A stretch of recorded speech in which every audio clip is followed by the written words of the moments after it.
यदि आप हमारे चैनल के सभी गाने को पसंद करते हैं तो डीडी प्रोडक्शन हाउस के यूट्यूब चैनल को लाल बटन दबा के सब्सक्राइब करें और घंटी के निशान को जरूर दबाएं।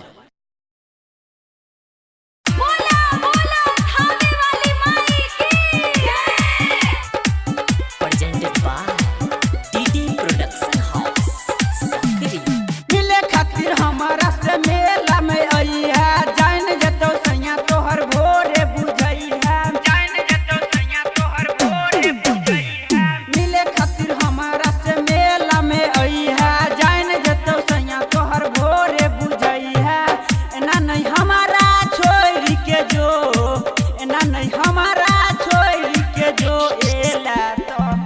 एला तो दर्शन करके जो मैया के पूजा करके जो एला तो दर्शन करके जो मैया के पूजा करके जो एला तो दर्शन मिक्स बाय डीजे कंचना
तो दर्शन करके जो मैया के पूजा करके जो एला तो दर्शन करके जो मैया के पूजा करके जो। Recording by DD production house Sakri 97 084 45 722।